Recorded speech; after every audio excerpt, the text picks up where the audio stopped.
सुनो, तुम यहां ऐसे ही नहीं आ गए हो। कोई हल्की फुल्की जिज्ञासा तुम्हें यहां तक नहीं लाई है। तुम्हारे भीतर कहीं ना कहीं एक थकान है, एक बोझ है, एक चुप दर्द है जिसे तुम शब्द नहीं दे पाए।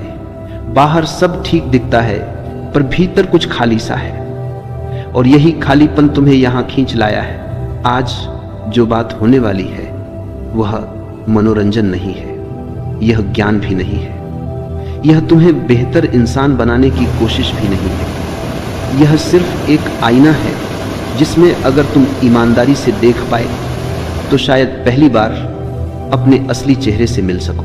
अक्सर लोग वीडियो छोड़ देते हैं क्योंकि उन्हें तुरंत जवाब चाहिए, लेकिन जीवन के गहरे प्रश्नों के उत्तर जल्दी नहीं मिलते। अगर तुम थोड़ा ठहर सको, अगर तुम सुन सको, तो जो अभी अस्पष्ट है वह धीरे धीरे स्पष्ट होने लगेगा।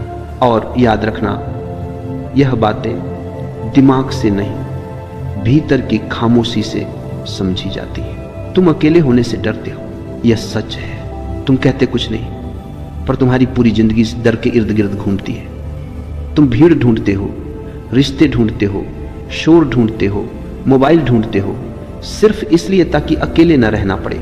पर क्या तुमने कभी ईमानदारी से देखा है कि यह डर कहां से आता है? अकेलापन और अकेलापन होने में फर्क है। अकेलापन एक तथ्य है, तुम जन्मे अकेले, मरोगे अकेले, लेकिन अकेलापन एक पीड़ा है जो तुमने खुद पैदा की है। जब तुम खुद के साथ बैठ नहीं पाते तब तुम दूसरों की तलाश करते हो। जब तुम्हें अपनी ही आवाज चुभने लगती है तब तुम शोर में भागते हो। और जब भीतर कुछ टूटा सा महसूस होता है तब तुम किसी दूसरे इंसान को जोड़ने की कोशिश करते हो, यह सोचे बिना कि टूटा हुआ भीतर है, बाहर नहीं। तुम रिश्तों से उम्मीद करते हो कि वे तुम्हें पूरा कर देंगे। यह सबसे बड़ा भ्रम है। कोई भी तुम्हें पूरा नहीं कर सकता, क्योंकि जो अधूरापन है वह तुम्हारा अस्तित्व नहीं, तुम्हारी अस्वीकृति है। अकेले जीना सीखो, इसका मतलब यह नहीं कि जंगल चले जाओ, सब छोड़ दो। इसका मतलब है खुद के साथ सहज होना सीखो, खुद के विचारों के साथ, खुद की चुप्पी के साथ, खुद की असुरक्षा के साथ। लेकिन यहां जब तुम पहली बार अकेले बैठते हो तो शांति नहीं मिलती। पहले तो शोर मिलता है, दबी हुई इच्छाएं, अधूरे सपने, पुराने घाव, अपमान, क्रोध, ईर्ष्या, सब ऊपर आने लगते हैं। और तभी अधिकतर लोग भाग जाते हैं। वे कहते हैं अकेलापन मेरे बस का नहीं। नहीं, अकेलापन तुम्हारे बस का नहीं, इसलिए तुम आजाद नहीं हो।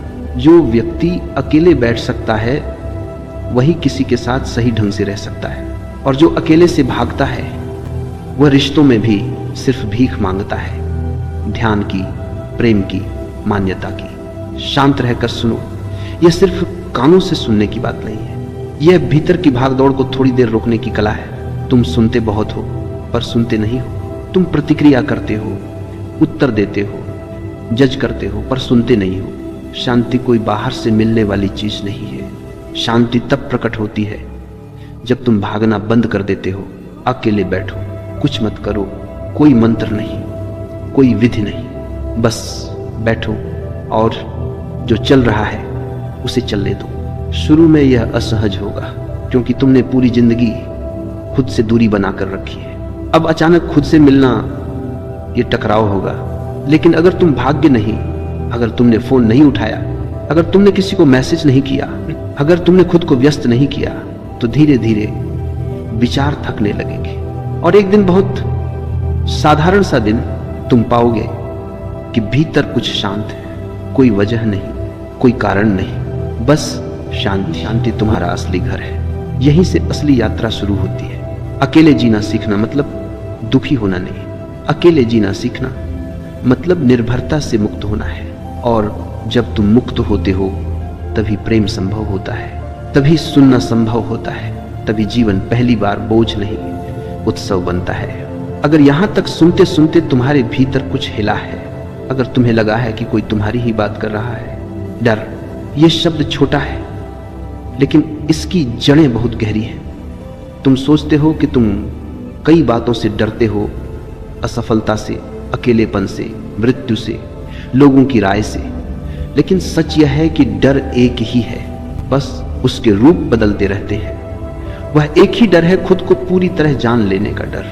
जब तुम शांत होने लगते हो, डर पैदा होता है। जब विचारों का शोर थोड़ा कम होता है, डर उभरता है, क्योंकि शोर तुम्हारी ढाल है। शोर तुम्हें खुद से बचाए रखता है। डर का जन्म बाहर नहीं होता, डर का जन्म भीतर होता है। बाहर सिर्फ बहाने मिलते हैं। तुम कहते हो मुझे अंधेरे से डर लगता है, पर सच यह है कि अंधेरे में तुम्हें खुद से सामना करना पड़ता है। तुम कहते हो मुझे अकेले रहने से डर लगता है, पर सच यह है कि अकेले में तुम्हारे नकाब गिरने लगते हैं। डर तब आता है जब नियंत्रण छूटने लगता है और तुम जीवन को नियंत्रित करना चाहते हो, हर पल, हर रिश्ता, हर स्थिति, क्योंकि नियंत्रण तुम्हें झूठी सुरक्षा देता है। शांत बैठो और देखो, डर कुछ करता नहीं है। डर सिर्फ संकेत देता है कि तुम एक सीमा पर आ गए हो।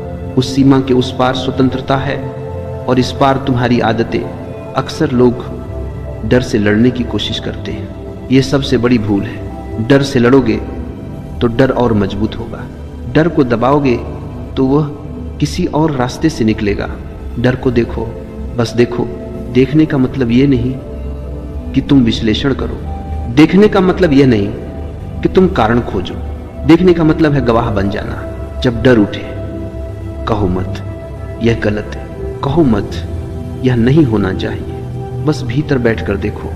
दिल की धड़कन तेज हो रही है, सांस उथली हो रही है, विचार भाग रहे हैं। बस देखो, धीरे धीरे एक अजीब सी बात घटती है। डर रहता है, लेकिन तुम उससे अलग हो जाते हो। डर बादल बन जाता है और तुम आकाश। और याद रखना, डर कभी भविष्य में होता है, वर्तमान में डर नहीं होता। अभी इस क्षण